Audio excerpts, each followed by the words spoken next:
Սիրելի Weekends.am-ի հետևորդներ, այժմ մենք գտնվում ենք Հուվերի ջրամբարի տարածքում։ Այն նաև շատ հայտնի տուրիստական վայր է Ամերիկայում։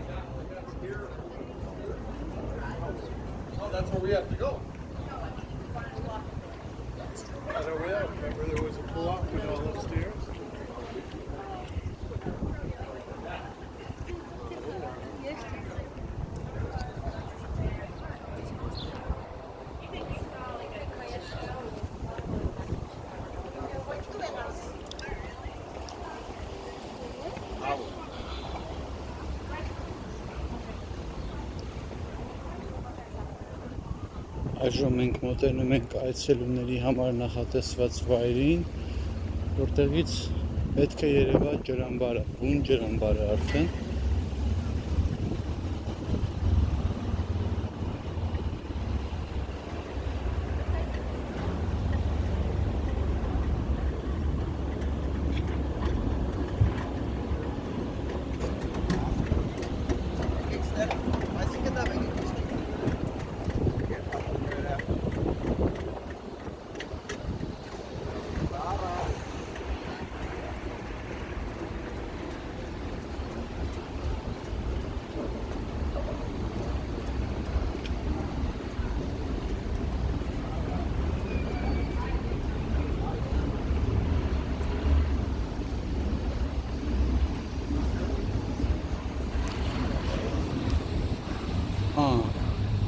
Այստեղ ես կանջատ եմ տեսախցիկը, որովհետև ինչ-որ ստուգում պետք է անցնենք։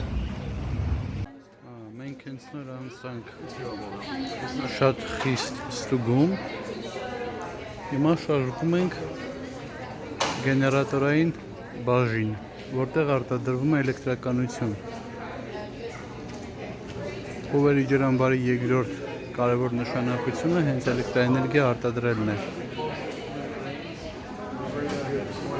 Կհանդիպենք ներսում։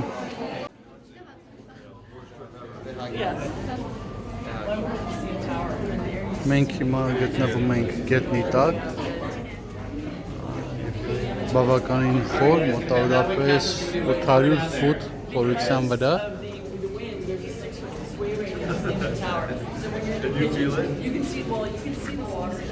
Կլաուստրոֆոբիայով տառապողներին այստեղ խորհուրդ չի տրվում այցելել։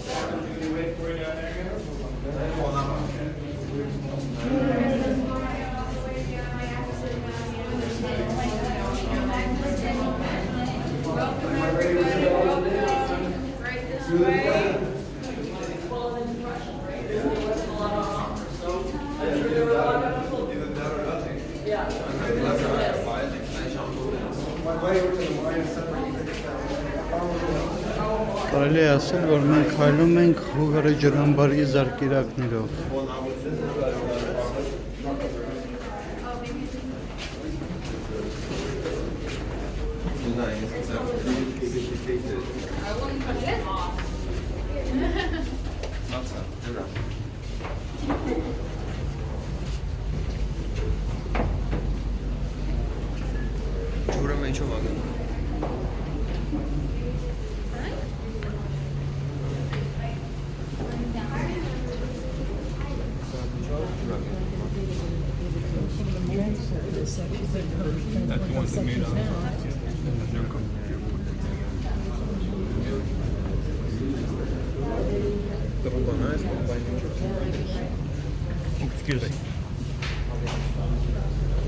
Այս մեծ խողովակի միջով հոսում է գեներատորների համար նախատեսված ամբողջ ջուրը։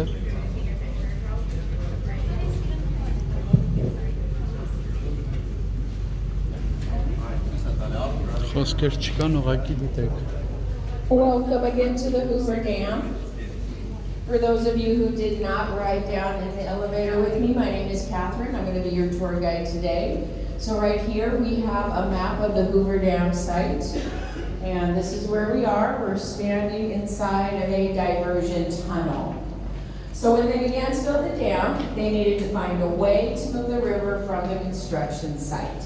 They did that by building 4 diversion tunnels. There's 2 on the Arizona side and 2 on the Nevada side. They're 50 feet in diameter, about 3/4 of a mile long. It did take them almost 2 years to completely blast out all 4 tunnels. Once those tunnels were finished, they had to figure out how they were going to move the river into the tunnels. They did that by building 2 coffer dams. A coffer dam is a temporary earthen dam. So one was built upstream, and that pushed the river into the tunnels. The other one was built downstream. That kept the river from flowing back into the construction site.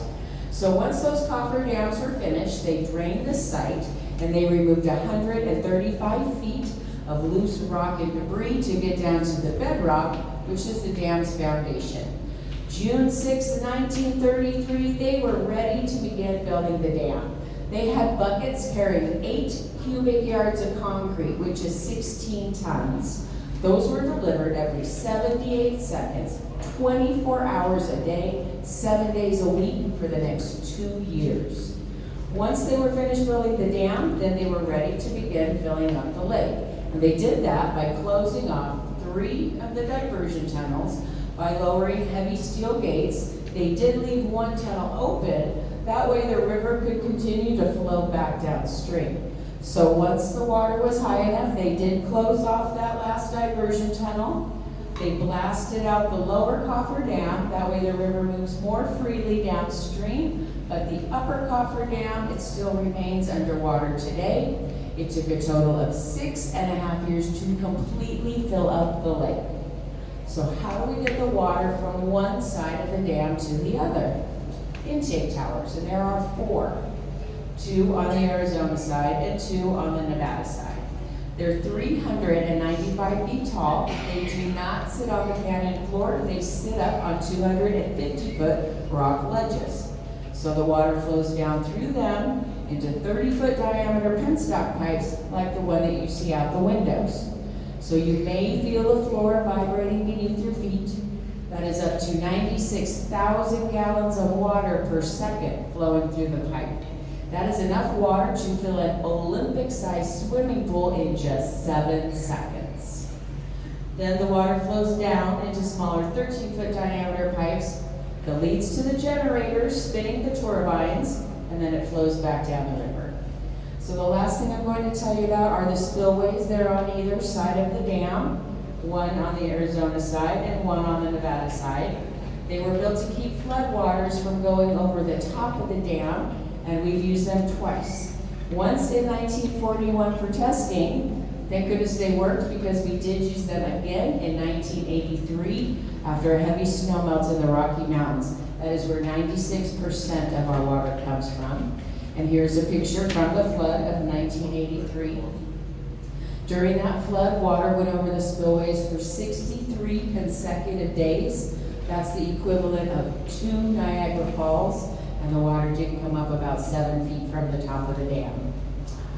Okay, the next stop on our tour is going to be the Nevada side of the power plant. Once again, we're taking 2 elevators, so please make sure you stay together with your friends and family. Wait for me at the door. I will be the first one out.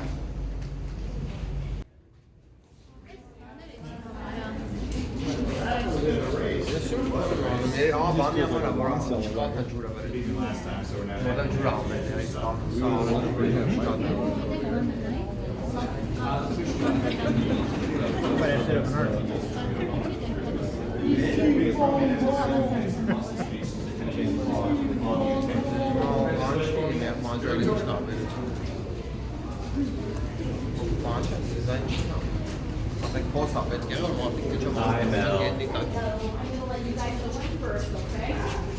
After we finish, here. You guys can just wait right over there until they get there, okay? Not in the jam. Same deal.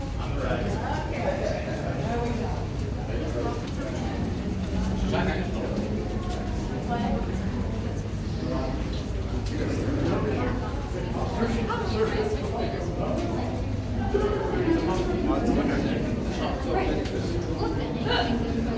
You did, I need to know where.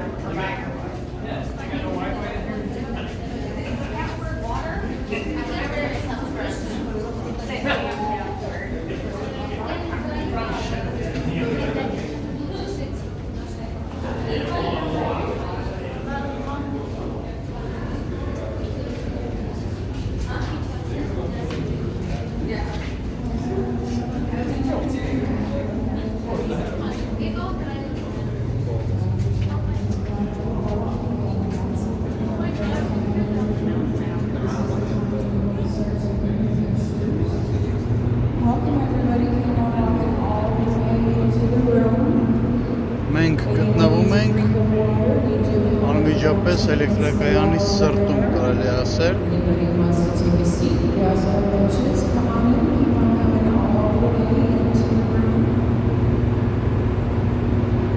We have plenty of room on the other side, perfectly fine to go over there. Feel free to roam around the room. Կարող եք տեսնել турբինները։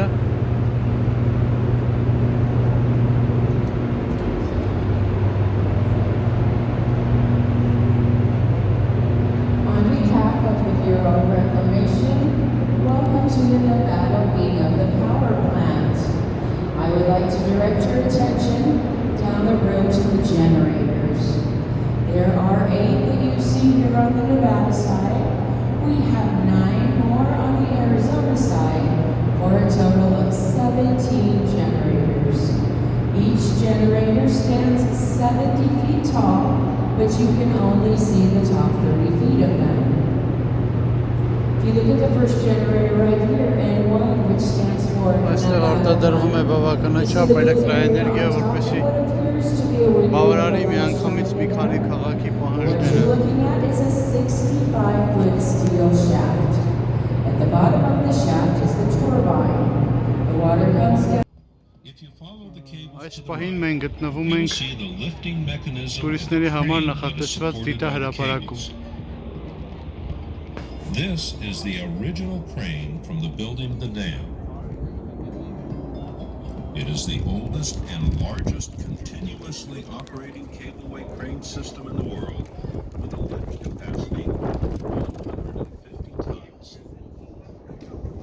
The crane is used to deliver large equipment from the road to the ramps below.